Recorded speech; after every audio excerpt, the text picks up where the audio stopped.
Well, I just got off the ferry, and so I'm on the Olympic Peninsula. I'm out here for a couple of reasons. The primary reason is that we have got some new gear, and we have a really big trip coming up in less than a month, and I have learned over the years it is a bad idea to take a bunch of new gear on a long trip and then just hope it all works, because inevitably something doesn't work right. So it's kind of a shakedown trip for me. But the other reason that I'm here and why I'm on the peninsula specifically is because there's something out here that I am really interested in. I learned about it not long ago. I can almost guarantee you have never heard of it. And it is one of the most important archaeological finds in North America. And nobody knows about it. And so I'm heading out that way now. I'm gonna check that out and tell the story of this crazy find out here before I head out into the National Forest, find a spot to camp. So it should be a pretty relaxing weekend, but I'm excited to get out, get into the forest, and explore. So come along.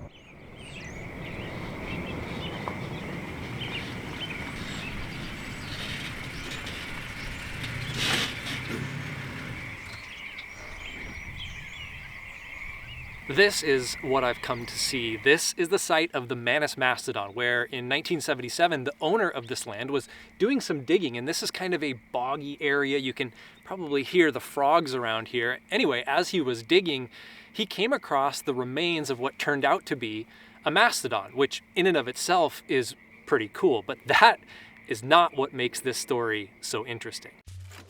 What really makes this story so interesting is what was found when the site was excavated. One of the mastodon's rib bones had what appeared to be a spear point embedded in it, and this was a big deal because with the excavation site having been initially dated to around 12,000 years ago, it implied that humans inhabited the Pacific Northwest some 3,000 years earlier than previously thought. And as you might expect, this stirred controversy amongst archaeologists, many of whom dismissed the Manus Mastodon site, citing a lack of indisputable proof that the point was made by humans. However, this changed in 2011 when a CT scan confirmed that the spear point had indeed been sharpened to a point by human hands, and radiocarbon dating put the age of the mastodon at 13,800 years old. And this was even bigger news because it meant that not only was the Manus Mastodon site the oldest evidence of humans in the Pacific Northwest, but it also challenged the belief that archaeologists had held since the 1950s that the earliest inhabitants of North America were the Clovis people, who arrived 13,000 years ago. This site, being confirmed to be 800 years older than that, means that right here, just outside of Sequim on the Olympic Peninsula, scientists had found some of the earliest evidence of human presence in all of North America. There's another spot I want to check out that's related to this. In fact, it's right in the town of Sequim, a few minutes away. There is a museum, and that museum has some of the artifacts from this dig site and some more information about it. And so before I head out into the forest and look for a campsite tonight, I think it's worth heading into town and checking out that museum. So I'm gonna head there next.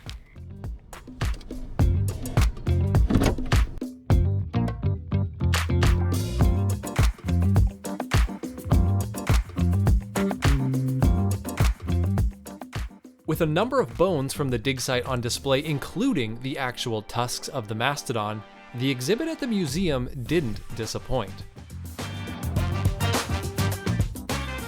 Unrelated but also interesting was this car, a 1907 Rio Model B runabout, which was apparently the first car to ever make its way onto the Olympic Peninsula.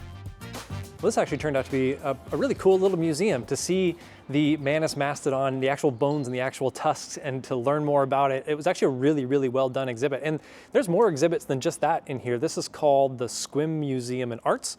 And it's a really nice little museum run by volunteers. And if you're in Sequim, I would highly recommend checking it out. But anyway, it's starting to get a little bit late in the day, so I need to jump back in the truck and get out into the National Forest and try and find a good spot to set up camp for the night so that I can test out all this new gear before we hit the road in a couple of weeks.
'cause you're all I ever need. I love the one you want. Alright, baby, you can use me. Alright, take it.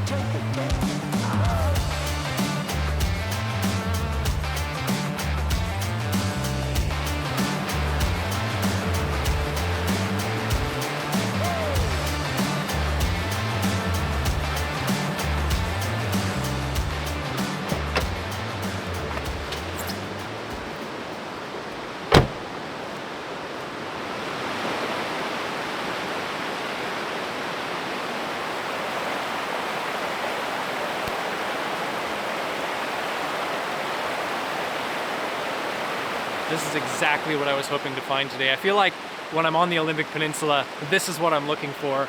A river or a creek in the forest with all this tree cover, and there's moss, and even in the dead of winter, it's just so lush and so green. I love it here, and it has been way too long since I camped in a proper forest. So I think I'm gonna set up camp and just enjoy it.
Now, I mentioned that the primary purpose of this trip is to do a shakedown of some new equipment that we have. And so I figure I'll walk you through what that new equipment is, or at least the things that are the most exciting. And I'm gonna start with the thing that I am the most looking forward to having. It's been on my wish list ever since we got this camper, and that is this 13-gallon Alu-Cab onboard water tank. So no more messing around with jerry cans. This tank basically goes in an unused space. It's up against the bulkhead, and it's incredible. It holds 13 gallons of water, it's gravity fed, and I'll show you how that works because it's pretty cool as well. This is actually the outlet port for the water tank. And what I love about this is, unlike most Alu-Cab canopy camper builds I've seen, where if you have the water tank installed, it comes with just like a brass spigot that's always attached. It's there no matter what. This is super flush, it's more secure. You don't have to worry as much about ice building up. And then when you want to use it, it comes with this little spigot. So this is from a company called Aquar. And all you do is just open this up, you pop this in, you twist it, and now it's hooked up. And then you just turn it on, and just like that, you've got water straight out of the tank. You can turn it on, you can turn it off. But mostly I'm just excited that when we get to camp, there's no dealing with jerry cans. We don't have to set up our whole water situation. It's just there, it's ready to go. And then we want to unhook it and leave. Just take that out, it drains a little bit, pop the cover on, and we're done. Now, along with the water tank, there's one other thing that we had installed on the camper at the same time, and you might be able to spot it, but it's this, the Alu-Cab shower cube. I am really looking forward to this because we need an easier privacy tent solution, or maybe I should say I loathe those little pop-up privacy tents that never go back the same way again. I hate staking things into the ground. So I think this is going to make our life at camp a lot easier. Now, I've not tried setting this up yet, so we'll see how easy it actually is, but I'm really looking forward to this, and I want to at least go through the process of kind of, taking it out and putting it back. So it looks like there's just one little loop here that you take off, you open that up, and then you swing this out, and oh, that's the roof. So yeah, there it is, the Alu-Cab shower cube. I think this privacy tent situation, I know it's going to be a huge upgrade. Just looking forward to enhancing our ease of setup and teardown, which I feel like the water tank and the privacy cube will do. And you might be thinking like, dude, it's really not that big of a deal to have jerry cans and to have a pop-up privacy tent. And you are absolutely right. It's really not that big of a deal. But the thing is that we are camping in different spots every day. And for me especially, I'm trying to film. And so the easier I can make my camp setup and my camp teardown, the more I can film and the less rushed I have to be. So for me, it's a pretty big deal. It's starting to get a little cold as the sun's going down, so I figured this was as good a time as any to fire up, to try out the fire can from Ignik. This is new to us. We bought it a few months ago, but we haven't used it yet because, well, it's in winter and I want a huge raging campfire to keep me warm. This is, of course, mostly for summertime camping when we have fire bans. However, I wanted to try it out on this trip because it's still winter, it's gonna be cold tonight, and I wanna see if this thing will actually keep me warm or if it's mostly just like a vanity fire. So looking forward to trying this out as well.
Well, I've just retired to the camper for the evening and got the fireplace on, and it's already feeling really nice in here. Testing out all our gear went great, honestly. The water system, the water tank, oh, it's so nice. That's definitely my favorite thing. Shower cube's cool, but that's more for Christine than for myself. I just wanted to make sure I knew how to use it so that I didn't get in trouble when I couldn't figure it out on our trip. And then the Ignik, the fire can, that did a good job, actually. That was really pleasant, easy to set up, and actually puts off a pretty good amount of heat, especially on that higher setting. But overall, great day. I'm just gonna do some video editing before I call it a night, and see you in the morning.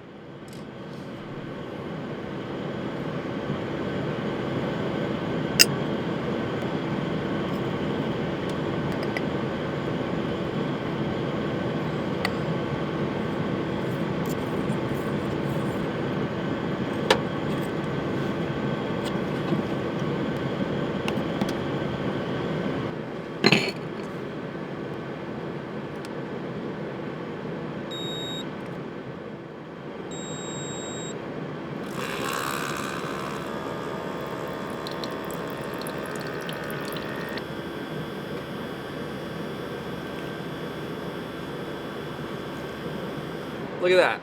Oh, I love espresso in the morning. Even better when I can drink it in the camper when it's still dark out.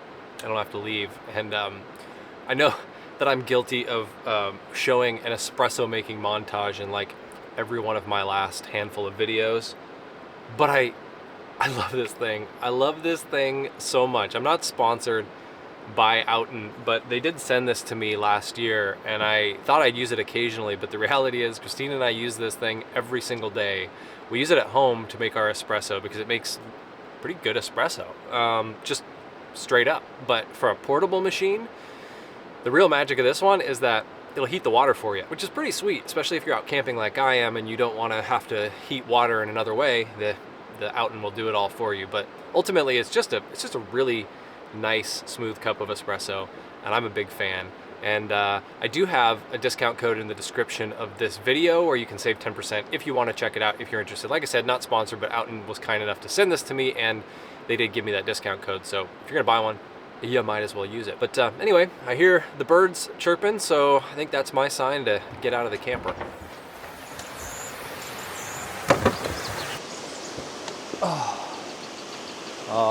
Waking up next to this is pretty hard to beat. I always go back and forth as to whether I like waking up on top of a ridge with a view or next to a river like this. I suppose either way you probably really can't go wrong, but what a spot. I miss this so much. The forest and the smell and the water and the moss. Washington Forest is, well, it's home. It's home for me. And when you get a view like this, it just makes it that much better. I kind of don't want to leave. I kind of want to stay another day and just relax next to this river, but I have got obligations at home. So I'm going to start packing up the truck. I hope you enjoyed this video. I know that this one was a little bit gear heavy, so I hope that it didn't just feel like one giant commercial. That's never my intention, but it is a shakedown, so I needed to test this equipment. I figured I'd share that with you. And of course, the story of the Manus Mammoth. I mean, how cool is that? The fact that they found that projectile in it, and that predated when scientists thought humans were in North America, let alone this area. So this area that I'm camping right now, there were humans in like 12,000 years ago or more. And that to me is just mind-blowing. I love stories like that. I love finding stories like that when I'm out camping, just to try and tie in some history to these adventures. So with that, if you like this video, I'd appreciate it if you gave it a thumbs up. That would help the channel. Or you could always subscribe. That doesn't cost you anything, and like 80% of the people who watch our videos are not subscribed. But either way, hope we'll see you in the next one. Cheers. I love the